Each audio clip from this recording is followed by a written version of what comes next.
So, I'm here with the fantastic Vernon Wells, big star, Mad Max, Commando, Power Rangers, which I completely forgot that you were in. So tell me, because I mean, let's face it, Commando is Arnie going around smashing stuff with a lot of really good antagonists, with you being the main antagonist. I mean, did you have to like kind of kick your game up? Because you know it's going to be like a massive film. Nope.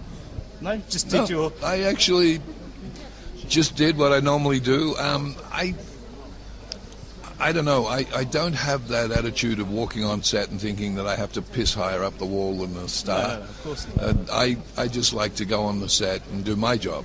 Yeah. And unfortunately, I do work with a lot of actors who feel obligated to try to piss up the wall higher than I do, which I always find ridiculous, because if you get in a competition with me, you are actually going to lose. You know, it's like, don't take it to that level, because I am seriously going to continue to do my thing. I just love what I do, and I love working with people where I can make it work. And the nice thing about Commando was, regardless of how good or bad an actor Arnold was, he was the character. And so therefore I had this real cool opportunity to just play against him. And apparently I was not the first choice. They actually hired someone else. Oh, really? And I got brought in later in the film. So it was kind of interesting for me to come in. And Arnold wasn't that sure of me when I first arrived. In fact, he thought it wouldn't work, and he was talking to Joel Silver, the producer, sort of saying, you know, I really don't think this is going to work. I need a man to be against me, you know, like, because he thought I was very soft. And after we did one scene, he kind of went, you know, I'll work with him if you promise never to give him a real knife. You know, 'cause I was just, you know, that's the way I work. I just I create a character and then I stay with it. I just don't vary from that. You make psychotic cool. It has to be said. So, so let's talk about Mad Max then. So we've got lots and lots of pictures here. If we have a little bit of a panning shot through here. A panning shot. Yeah. This is a panning shot. The eyes. It's in the eyes. You just. So how close would you say you are in real life to being a complete lunatic? I mean, you've got to be digging in there somewhere. It's got to be, you know, was there somebody who upset you when you were like 12 years old? No, I kind of look at this logically. Have you ever seen me on the freeway? No. Mad Max has nothing on me on the freeway, dude. If I could seriously get out of my car and rip the doors off some of their cars and beat their... I'm not the happiest child on the freeway, and I think that's where all this comes from. I just remember being held up in traffic on the freeway and wanting to eat somebody. So it wasn't really difficult. But Mad Max, the character in that, George Miller said to me when we first started, because that was actually my first film, so I was like the newbie on the block, and I was terribly afraid of the film because I didn't want to mess it up. And so I was very conscious of the fact that a lot of the film would rest on what I did, not so much on me as an actor, but me as a character bringing something to the film. So I was very conscious of that, and I was very worried about doing it. And I said to George one day, I said, in pre-prep, when we were trying to work out characters, I said, you know, why? And he said, what do you mean, why? And I said, why this kind of attitude from him? And he said, well, let me ask you a question.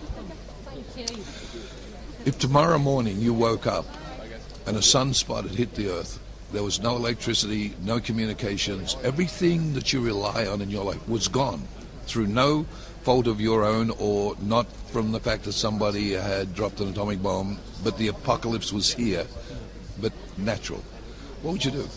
And I went, I'm not sure. It's okay, let me put it another way. At the end of your street is a shopping mall, and there is this huge supermarket which is packed with food and in tins and bottles and cans. What would you do then? I said, well, I guess I would go to the supermarket to get as much as I could get. And he said, and what else? I said, well, I'd probably take people that I liked, like my friends, and we would get it ourselves. And he went, oh, what, then you'd leave it? And I went, well, no, that would be my survival, so I would probably have my friends and we would stake this out as ours and we would fight to keep it. And he went, And it all starts making sense. right doesn't it? there, I went, oh, I get it now. And that was the whole point. It had nothing to do with who he was. What it had to do with was every one of us innately has a survival instinct. How we show that survival instinct varies. His way of showing it was to be the character he was. He was always demonstrative. He was the one out in front. He was the one that would do the things that nobody else wanted to do, because that was his natural personality.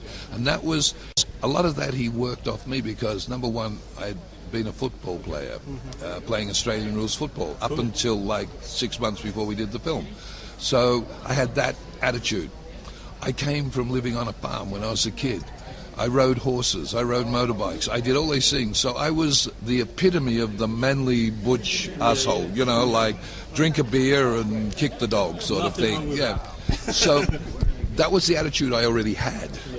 You know, it was that great Australian idiom, you know, a real Australian man has a beer in one hand, a pie in the other hand, the dog at his feet, his pickup behind him, and, oh yeah, there's a woman in there somewhere.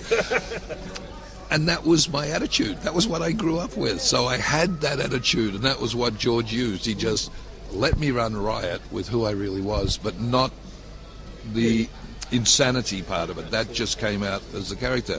But I also, it's funny that you said about how close am I to being the insane characters I play.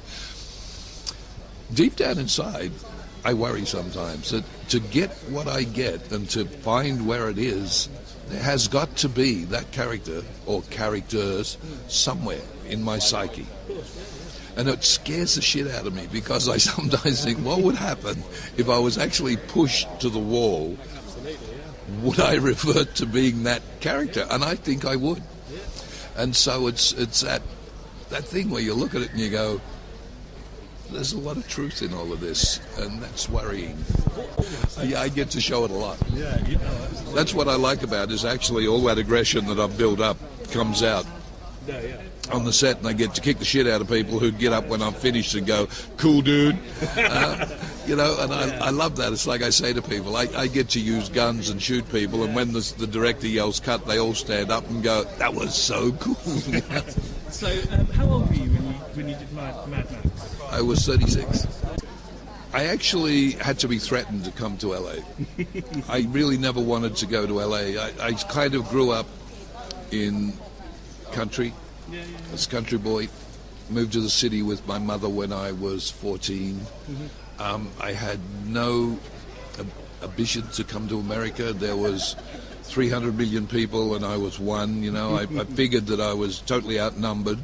Could have beat half of them, but you know, the rest of them might have had me. I didn't want to go, and it was quite funny because the first movie they offered to me was Weird Science, and they wanted me to reprieve the role and send up myself, and I didn't want to do it. And the funny thing about that is that the American psyche is that when you say no to something, you want more money. So they would keep offering more money. Oh, really? And good motivation. And I still didn't want to come to America. Didn't interest me, and my manager in the end said to me, you got two choices, you either get on the plane or we break your legs and put you on.